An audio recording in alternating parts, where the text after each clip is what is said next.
My wedding planner smiled at me while handing the caterer the wrong date on purpose. I didn't know that yet. All I knew standing in my ivory dress in the church vestibule was that the guest list had somehow doubled, half the flowers were dead, and my future mother-in-law was whispering into her phone like she was running a covert operation instead of attending her son's wedding. My name is Elena Cross. I was 36 years old, a restaurant manager who had spent the last decade keeping other people's disasters off the dining room floor. I could fix a burned entree in 90 seconds and calm down a bride having a meltdown over a corked bottle of wine without breaking a sweat. I thought that made me prepared for anything. I was wrong. The wedding planner I hired, a polished, soft-spoken woman named Vivian Hale, had come recommended by 3 separate brides in my building.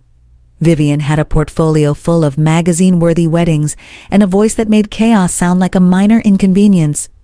"Leave it to me," she told me the day we signed the contract. "You just show up and look beautiful." I believed her. That belief cost me nearly everything. The morning of my wedding to Daniel Cho, a structural engineer I'd loved since our 3rd date 4 years earlier, I woke up at 5 a.m. to a text from the venue coordinator, just confirming 150 guests, correct? Also confirming the change to a plated dinner instead of the buffet, per your planner's update yesterday. I sat up so fast I knocked my water glass off the nightstand.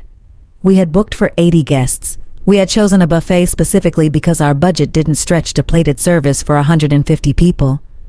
I called Vivian immediately. She answered on the 4th ring, breathless, as if she'd been running. "Elena, I was just about to call you. There's been a little scheduling snag, but nothing we can't handle." "A snag? The venue thinks we have double the guests and a menu we never approved." "I'll sort it," she said smoothly. "Trust me, today is going to be beautiful." I wanted to trust her. I had no other choice. My mother had passed 3 years earlier and never got to meet Daniel. My father lived in Arizona and had flown in the night before, exhausted from travel. I had nobody else to call at 5 in the morning who could fix a caterer's contract, so I trusted Vivian. By 7 a.m., 3 vendors had called me directly, something Vivian had told me would never happen. The florist said the order had been changed to white lilies instead of the peonies I'd chosen, and lilies made me sneeze so hard my eyes watered for an hour. The string quartet said they'd been canceled and replaced with a DJ nobody remembered booking.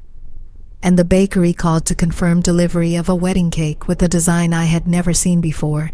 3 tiers of red velvet with a topper of 2 intertwined swans that looked like something off a clearance shelf.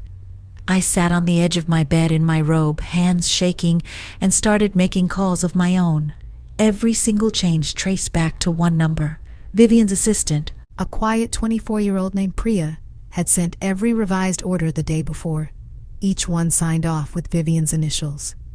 That's when my curiosity turned into fear. By 9 a.m., I had abandoned my hair appointment to sit at my kitchen table in a towel, calling every vendor myself, trying to undo whatever Vivian had done. My best friend Renata arrived to help me get ready and found me instead surrounded by printed contracts and a laptop, hair still wet. "What happened to your hair appointment?" she asked, setting down 2 coffees. "Cancelled, along with my flowers, my music, and my cake." I looked up at her. "Someone changed everything, Ren. On purpose." Renata's face went still. "Vivian?" "I don't know yet, but I'm about to find out." I called the church to confirm the ceremony time. The one thing I hadn't heard was altered. The coordinator there paused before answering. "You're aware the ceremony was moved up to 11 instead of 1, correct? Your planner called yesterday and said the family requested an earlier slot due to a scheduling conflict." My stomach dropped through the floor. It was already 9:15. The ceremony that our family supposedly requested to move earlier was now less than 2 hours away, and half my guests had been told 1 o'clock.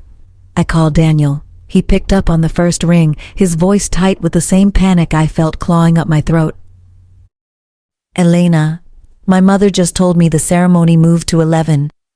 Did you know about this?" "No. I didn't approve any of this. Something is very wrong, Daniel." There was a long pause on the line, and then he said something that turned my blood cold. My mother said Vivian told her you were the one who requested the change, that you wanted a smaller, quieter ceremony. I gripped the phone so tightly my knuckles whitened. I never said that. I never spoke to Vivian about the ceremony time at all. Neither of us said what we were both thinking. Someone was lying and it wasn't either of us. We managed through frantic phone calls and Renata driving across town to personally alert half our guest list to salvage the ceremony time. It stated 1 o'clock, chaos and all, but the day was far from over and the worst was still coming. The ceremony itself went smoothly enough, tears and vows and Daniel's hands trembling as he slid the ring onto my finger. For 20 minutes, I let myself believe we'd survived the sabotage. Then we arrived at the reception hall. The doubled guest list turned out to be real. 150 chairs sat crammed into a hall meant for 80, aisles too narrow to walk through. And half the extra names on the list were people neither Daniel nor I recognized. When I asked the front desk who had authorized the expanded guest count, they showed me an email from Vivian's account, sent 2 weeks earlier, listing 70 additional names under a heading that read, Groom's Family Additions per Diane Cho's request. Diane Cho, my new mother-in-law. I found Diane near the gift table sipping champagne, looking entirely unbothered by the chaos around her. When I asked her about the guest list, her face did something strange. A flicker of surprise, quickly smoothed into confusion. I never asked for extra guests, Elena. Why would you think that? Because there's an email with your name on it. She blinked at me. I didn't send that. I don't even have Vivian's number. For the first time all day, I believed someone completely. Diane's confusion wasn't performance, it was real, which meant someone had used her name the same way they'd used mine. That's when the lilies started making my eyes swell. By the time the toast began, my face was blotchy, my eyes streaming, and I was sneezing every few minutes into a napkin I'd started carrying like a security blanket. Guests began to whisper. My cousin snapped a photo of me wiping my nose that would later end up without my permission on someone's public social media account with the caption Bridezilla Meltdown. Daniel found me in the hallway outside the reception hall, dabbing at my face with a wet paper towel. This is a disaster, I whispered. Everyone thinks I did this. The flowers, the guest list, the schedule. Diane thinks I blamed her for something she never did. I know, Daniel said quietly. And I think I know who's actually behind it. I looked up at him. Who? He hesitated, jaw tight. Vivian used to work for my ex-fiancé's family. Chloe's mother recommended her for events for years. I didn't think anything of it when you hired her. I should have. The name Chloe hit me like a slap. Daniel's ex-fiancé, the one he'd almost married 3 years before we met. The one whose family had never fully accepted the breakup. I'd met her exactly once, at a mutual friend's dinner party, and she'd been polished and pleasant and utterly unreadable. You think Chloe hired our own wedding planner to sabotage us? I don't know, Daniel said, but I think we need to find out. Tonight, if we can. We couldn't, not that night. The reception limped forward through a mismatched cake, a DJ who didn't know our song, and a best man's toast interrupted twice by a photographer who kept insisting we needed just one more angle at the worst possible moments.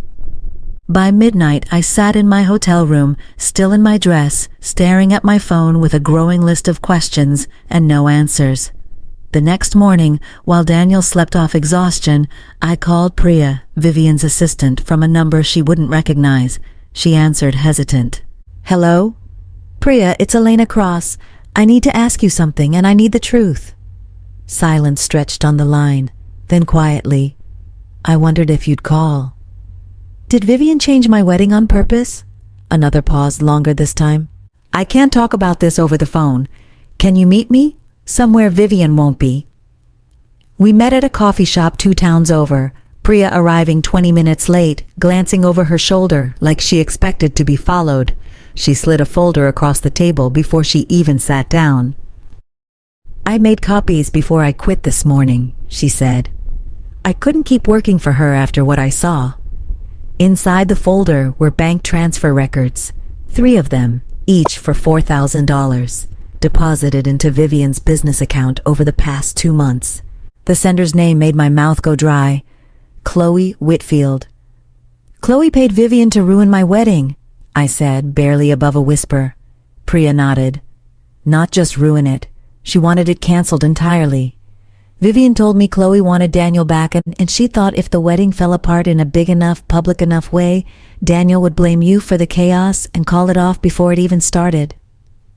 I sat back in my chair, the noise of the coffee shop fading into a dull hum around me. There's more, Priya said, pulling out a second document. Vivian's been doing this to other clients too. Smaller sabotage, deposit fraud, double billing vendors, and pocketing the difference. You're not the only bride this happened to. There are at least 4 other weddings from the last year with similar complaints. Nobody's connected the pattern yet because Vivian always blames vendor error, and brides are usually too exhausted and heartbroken to investigate. I looked up at her. Would you testify to this, officially? Priya's hands trembled slightly around her coffee cup. If it means she can't do this to anyone else, yes. I drove home with the folder locked in my glove compartment like it was made of glass. Daniel met me on our building's front steps, phone in hand, his expression unreadable. Chloe called me an hour ago, he said before I even got out of the car. She said she heard the wedding had some hiccups and wanted to check on me. She sounded almost gleeful, Elena. I didn't understand until you called and told me what Priya found. She thought it worked, I said. She thought you'd be standing here alone blaming me, ready to run back to her. Daniel's jaw tightened, the same way it had the moment before he'd proposed, back when I first learned what he looked like when he'd made up his mind about something. She was wrong, he said. About all of it.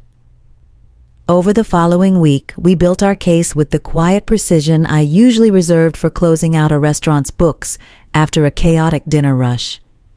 Daniel's law school roommate, now a consumer protection attorney, reviewed everything Priya had given us and confirmed what we suspected.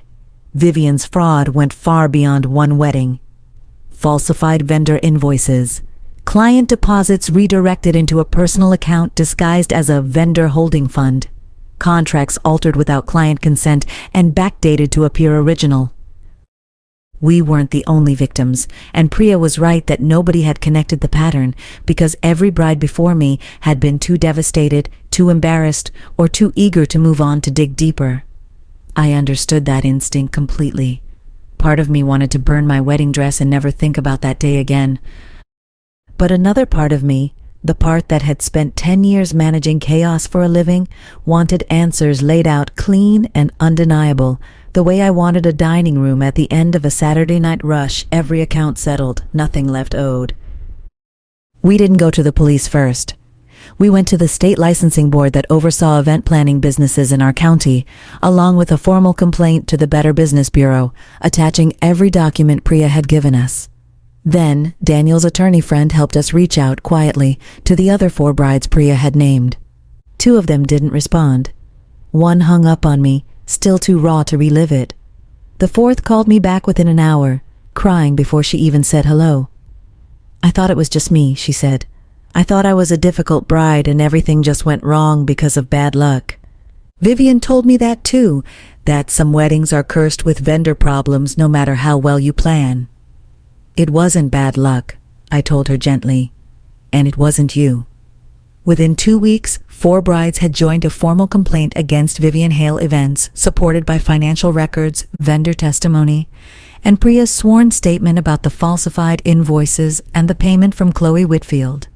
The story might have stopped there, quietly resolved through licensing boards and consumer protection paperwork if Vivian hadn't made one final arrogant mistake. She called me.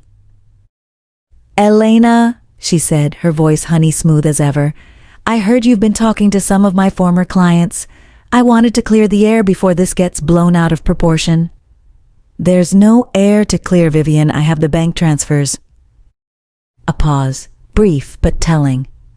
Whatever Chloe paid me was for consulting on a completely separate event. You're twisting a business transaction into some kind of conspiracy.